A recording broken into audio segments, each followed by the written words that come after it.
Good morning. We meet once again. Today is the 18th of November, 2024. And we have, let's say, the market is resting after the craziness of last week.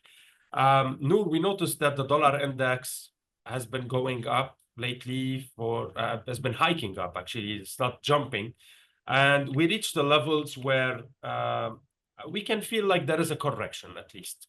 So we are at some levels now. We are at 106.64. We reached the 107. And for the past 2 days, we've seen the dollar index just going down a little bit. And as if it's trying to let us know that we're going to start a correction from here. This is one. Jerome Powell, in the last statement, he said that he's willing to wait a little bit. He's not in a hurry. He didn't see now the right indication from the market yet, or the proper indication from the market, so they can be able to interfere. But they are ready, and they will interfere whenever they want.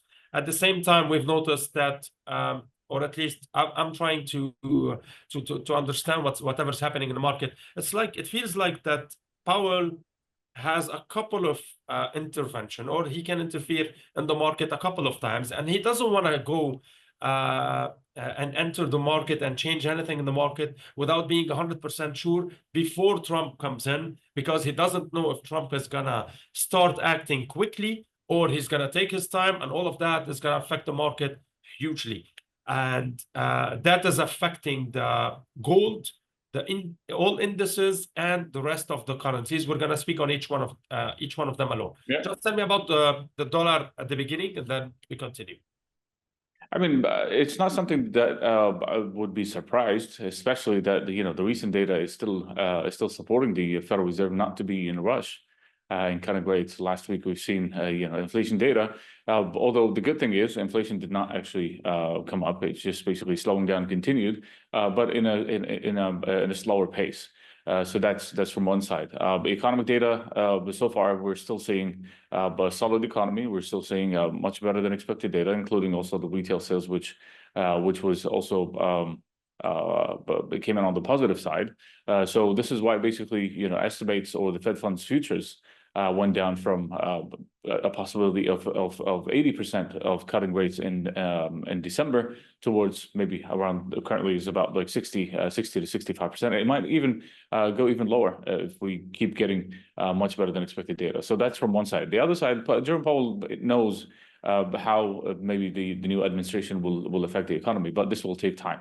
But at the same time, he wouldn't want to be in a rush in cutting rates, or at the same time, he won't want to be like too late in cutting rates and basically wait for a little while longer. So I think this is basically just something to be expected, and it will just basically take more time. As for the dollar index, after the recent rally, I think at some point we're starting to see at least some sort of technical side, or from the technical point of view, at least we've reached a level where it is heavily overbought. We need to see some sort of correction to the downside that might basically bring it back towards 105 or even 104.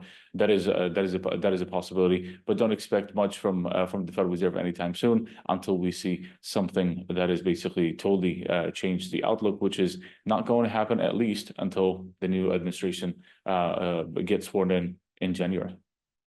All right. So, Nour, this is affecting, as well as we said, all the metals, safe havens, although that we do know that the dollar demand is as well as a safe haven. But we know from a fact that central banks have been buying gold for the past, since 2022, 2023, and they've been investing heavily in gold.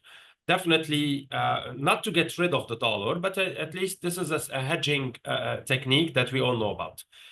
With the current inflation and the inflation, the strategy that we're going to worldwide, this at least give us a more, let's say, more reasons to buy gold. Even Goldman Sachs, for next year, they priced gold at $3,000. Now we are trading at $2,584. We've noticed that gold bounced back from the levels of 37, I think, 2,537, if I'm not mistaken. So we bounced back from these levels. Could we say that this is the correction for gold, and now we're going to go back up because we already have the dollar index at the top, and we're going to start the correction from there. And at the same time, the bullishness in gold, is it something that we should all add into our portfolio as a safe haven, even at these levels? Because we've seen some correction. Is it now enough, or should we wait, let's say, till we break the 480, 450, something like that?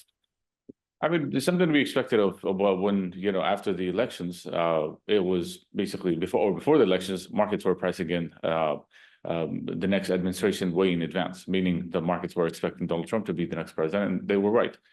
So whatever we've seen since the election day, this is basically, buying the rumor, sell the event, which is basically what happened. Now, if you look at the chart, yes, 2,570, it could be considered at least a good demand, or at least from a technical point of view, it's a good support. However, if you keep basically getting more and more at least expectations from the market that the new administration is going to be very tough when it comes on China, that would not basically be a negative factor. It would just basically keeps giving you another factor or another reason to buy gold on the medium and long term, because again, cutting tariffs from increasing tariffs from one side, cutting taxes on the other side, and higher deficit. This is basically inflationary, and this is basically what the market will price in way in advance at the same time. So I think between maybe 2,500. As long as we hold above that, at least not just only on the daily, but we need to see weekly, monthly to continue stabilizing above that support, in order for investors to be some sort of like comfortable in being able to hold a longer position for a longer time. 3,000, I think this is still fair. Maybe at some point next year. Below the 2,500, it might actually take it a little bit longer, and we might actually see some sort of around between 2,300. That would be even a possibility. The 300 is there if we break the 500 and 400. Yep. All right. So let's move to the indices and the reaction of the market. We've seen that the market calmed down a little bit. Let's say we don't have that craziness. We've been buying blindly, let's say, and the past week or so, and we've made new highs on most of the US indices. Now, with the current correction that we've done, let's say Dow Jones is at 43,477. NASDAQ on the weekly chart, we're back to the previous couple of weeks, or the average couple of weeks that we've had before, 20,564, and S&P trading at 5,892 at the moment. Is this considered as a proper correction to re-enter the channel up for those indices? And how are the US indices, in your opinion, affected with the Chinese policy? Because we know that the Chinese, they have that stimulus continuous, they've had a plan, and they want to prove to the world that they will show us the growth that we were expecting from them, especially that Trump, if he comes in, he's going to add a lot of tariffs with his policy. We all know what he's going to do. So the Chinese are here fighting, or they're trying to prove themselves to the world that we are worthy, whatever we're saying. But from the other hand, Goldman Sachs, they reduced in their portfolio the Chinese stocks. So what do we do here? Should we go with Goldman Sachs? Should we have more faith in China and say that they will push the market up, because they proved it before? Yeah, I mean, regardless of whatever you hear too much maybe in the media about China, we should not forget that China is still holding the record of that highest GDP growth over the years, over 5%, or at least even 4.6 recently. But I think that whatever is happening right now in China, this is basically, I would say, just the beginning before they unleash maybe a stronger stimulus package, especially after Trump basically reached the White House again, in anticipation of what Trump might actually do over the next few months, starting from January, because this is what he's basically saying. Now, the question would be, will Trump be able to increase the tariffs and lower the taxes, just like how he said, immediately, or no? I kind of suspect that, because again, the idea of Trump back in 2016 is totally different now, because back in 2016 they had the ability to do what they've done because of lower debt, and they had, again, at least some sort of totally different scenarios. But currently you have record debt, a deficit is not in a good shape, and at the same time, the data is still strong, yes, but at the same time, you still have that inflation is still sticky. So I think the new administration will have to consider that. On the other hand, yes, I mean, the U.S. equities or the indices, at least recently, we started to see some sort of correction, but it's not